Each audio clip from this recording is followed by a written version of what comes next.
Saturday, April 25, 2015. This is Mercedes Diesel Guy, and this is my 1995 Subaru Legacy L Outback. I haven't had any new videos in the past couple of weeks, mostly because I've just been doing a lot of overdue maintenance here on the Subaru. Well, not so much overdue as mostly due at this point. Maintenance and small repairs, but it's all stuff I have covered in previous DIY videos. So I didn't see any point in repeating videos I've already done. The work goes faster if I'm not filming. So, as part of this maintenance, I actually am changing the automatic transmission fluid. And because the car is so old and I had no record of it, I decided to take a chance, drop the automatic transmission fluid pan, and replace the internal filter. And that very nearly kind of went wrong on me. And I am going to get under the car and tell you about the difficulty I had. Okay, so I'm under the car here, and here's the automatic transmission fluid pan. What I did was I drained the fluid.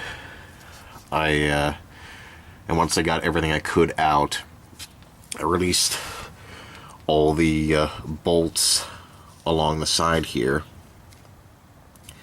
And there are 20 bolts going around the automatic transmission fluid pan. And that's where I actually got into some trouble. A few of them were actually pretty stiff and stuck in place.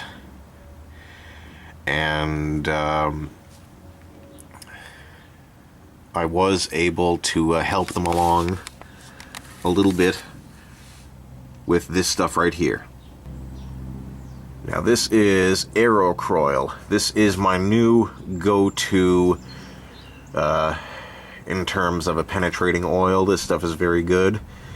Now what I was able to do was spray this on and work 2 of the 3 problem fasteners back and forth until they came out easily without breaking.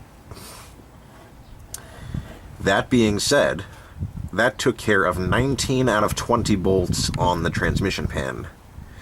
Bolt number 20, unfortunately, did shear off on me, even with the level of the transmission, and there was no way for me to get it out. So this was the difficulty I ran into, and that's actually quite a dilemma. Because obviously if you put it back together with one bolt missing, you can very easily introduce a bad leak. So I had to think quickly and figure out what I was going to do. Like I said, the bolt, which is actually in this corner here, right above the catalytic converter, very difficult to get to. I can't even really... You can kind of see it in there. There's not even a bolt there anymore. Now, I will explain this. Now, around the outer edge here, the bolt is exposed at the top of the transmission. And in theory, you can drill through and maybe retap it or put in a thread insert. However, right along the edge here, where the transmission meets the engine, they don't go all the way through. The bolt just kind of goes up there into the transmission, and there was really no way for me to get to it, not really without taking the transmission out of the car, and on a car this old, that is not something I want to deal with. So, this is one of those moments where, okay, where I say to myself, do I fix the car? Do I junk the car? I decided to take a chance and bolt the transmission pan up again. And let me show you how I did that. Now, the transmission pan filter kit did come with a new gasket. It's a rubber gasket, but even that I was reasonably certain it would leak. with the one missing bolt. So what I ended up doing, and once again, this is not necessarily a recommendation. I can't guarantee this is going to work for anybody, but it did work for me. What I did was I ended up coating both sides of the new gasket with this stuff right here. This is another one of my favorite products. This is Permatex The Right Stuff gasket maker. Now, this stuff is tenacious. It is resistant to oil, coolant, automatic transmission fluid. But you have to work with it fast. And generally, you really don't want to use any kind of a sealant or RTV type product on a transmission pan gasket. The reason is, you can see here it did squeeze out on the outside.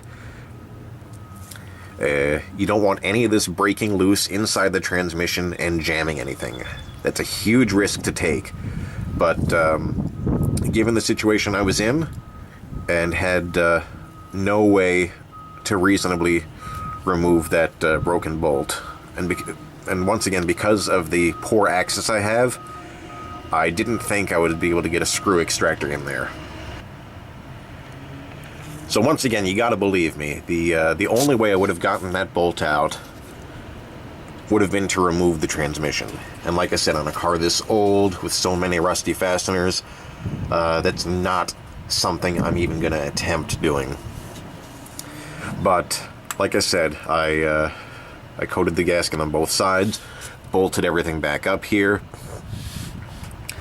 and even though this stuff, you can put the part into service right away with the Permatex Right Stuff, I actually gave it about 24 hours to cure just to be safe.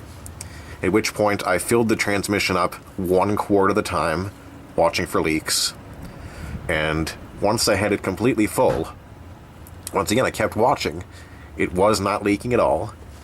So I started the car, and I actually let everything get up to temperature here on the jack stands.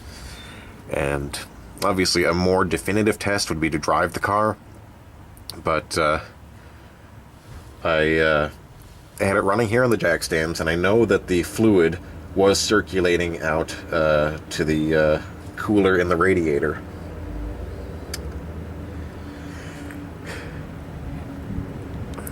And I could feel the transmission pan, it got hot, and I had it running for about a half hour here, and not so much as a seep or a drop or anything. I mean, it's completely bone dry at the seal. So, basically, I'm happy with it. And once again, I would not recommend using this stuff unless you're in kind of a desperate situation like I was with an old car. I absolutely would not try that stuff on a newer car that had any sort of value to it. But as I've indicated in previous videos, this car is very much in kind of a patched together state. And if I can keep it going, I'm going to keep it going. I'm fond of this car, and usually it is cheaper to keep a car on the road than to try to replace a car. But if this didn't work out for me, I wouldn't feel it was any big loss. But like I said, at this point, just to remove that tiny bolt, the transmission probably would have had to come out. It's really difficult to work underneath here. I don't even think I would have the clearance necessary to deal with a bolt like that.